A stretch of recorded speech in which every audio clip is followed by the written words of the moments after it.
This is a trim that got completely wrecked. Yeah.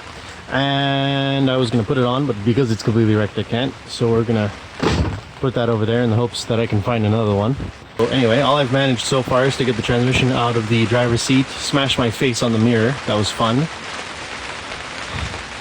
And kind of get annoyed that it's raining this much. But I can't start on the transmission just yet. I don't know if I can get transmission fluid, so we'll try to keep the car drivable until I get stuff that I need.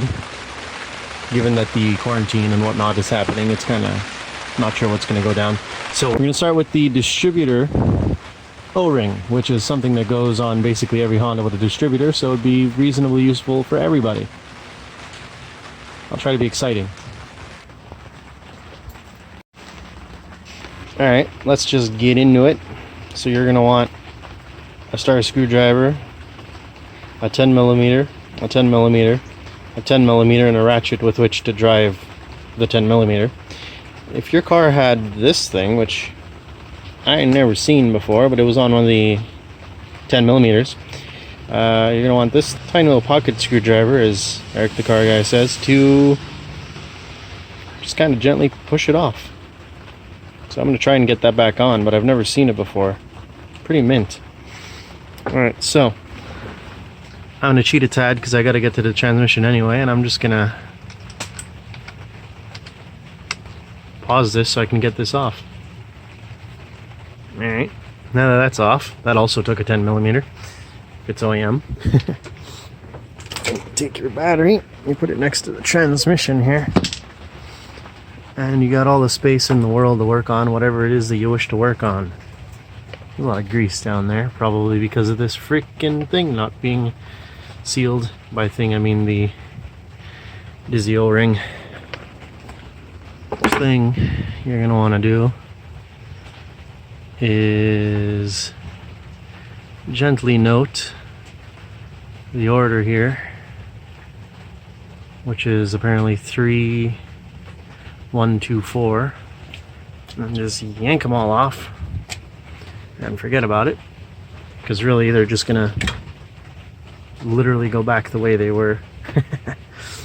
So basically the best way to remember is the two top ones, they stay in the middle, and the two bottom ones, by which I mean like here, they go on the outsides. So now that those formalities are out of the way, get all of those all the way out there. You're going to want to make sure to drop one of these wrenches so that you don't, you know, be surprised by it falling later. Come on now. Now, you should mark that, but really it's pretty much, if it's perfectly flush, you're good. Don't take my word for it. If you want to mark it, do it. I'm just being lazy.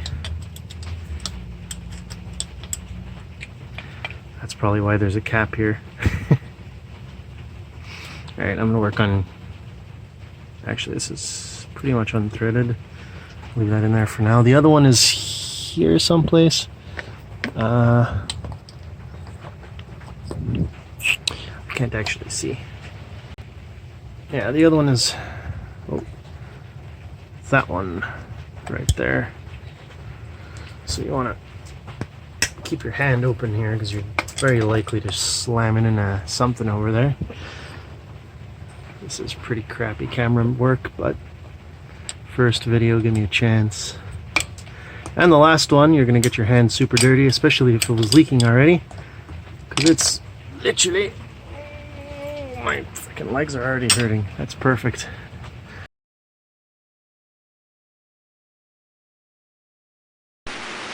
Well, talk about coming in half cocked. Ran out of storage on the phone, because despite my best efforts yesterday, it all screwed up. Anyway, I only got 10 minutes here, so here we go. First bolt was this one, right there. Second bolt, that one. Yeah, third bolt is literally underneath, like in there someplace. I can't show you, I can't even see it really. I'm just gonna kind of stuff the ratchet in there and it'll come out. So I'll get back to you when I get back to you. Like I said, just sort of stuff your ratchet in there and make sure to get the battery tray bracket in your way when you do that. You don't want it to be too easy, right? There you go. Now, through the magic of having black sockets, you're not probably going to be able to see anything down there, but yeah. Anyway, you'll get a feel for where it is. It's basically directly between the thermostat housing and the radiator cap. I'm going to get it out. Here we go. The trick is always not dropping this one.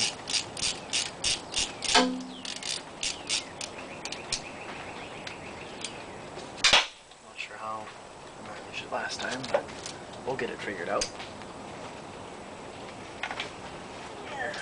I probably should grab the light. Something like that. Oh yeah.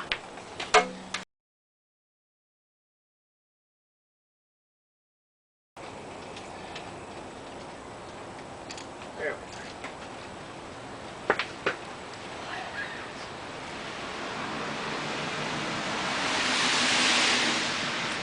So I guess new plan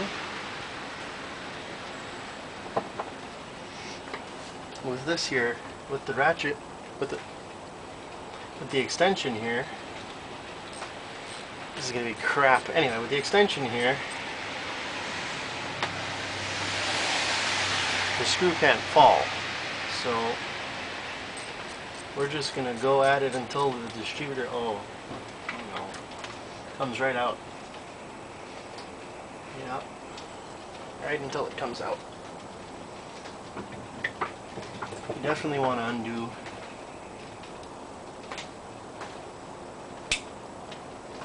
this plug before you get to where I'm at. Does that work?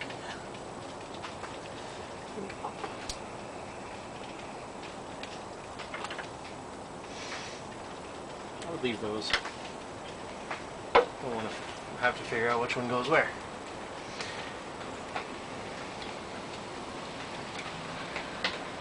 So this has to come all the way out. Another ratchet. Oh, there it is. I was about to say we've lost the 10mm. Happily we haven't. Also, it stopped raining, pretty much. Okay, so that's out. That's out.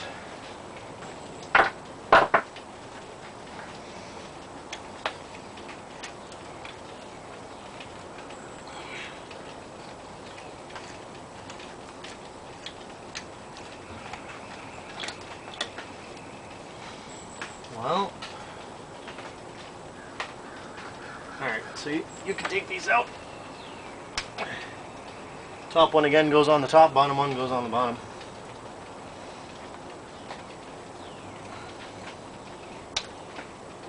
Honda doesn't make it too hard for you.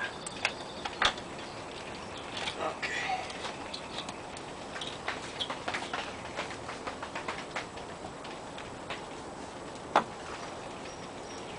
What the heck is this?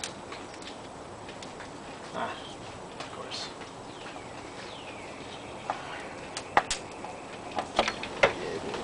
Okay.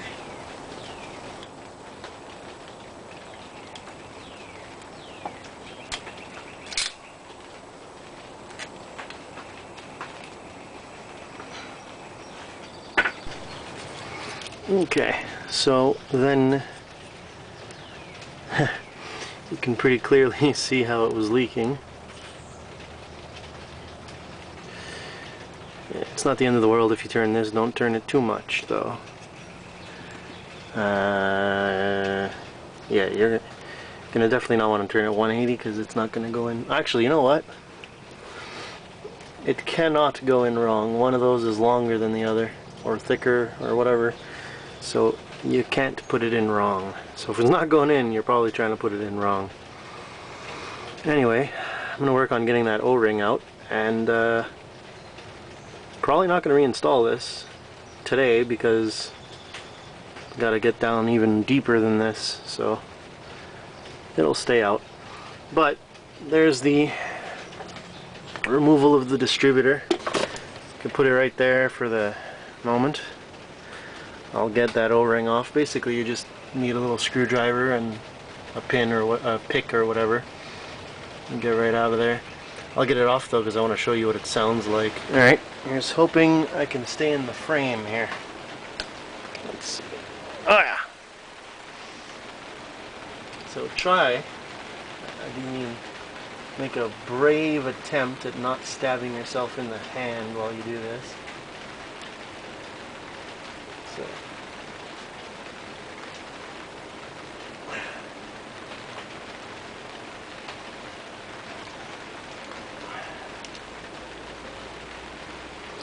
Okay.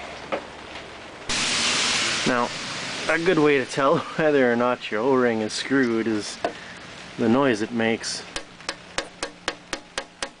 It sounds like you're banging plastic against metal. It's probably because it's not sealing anymore.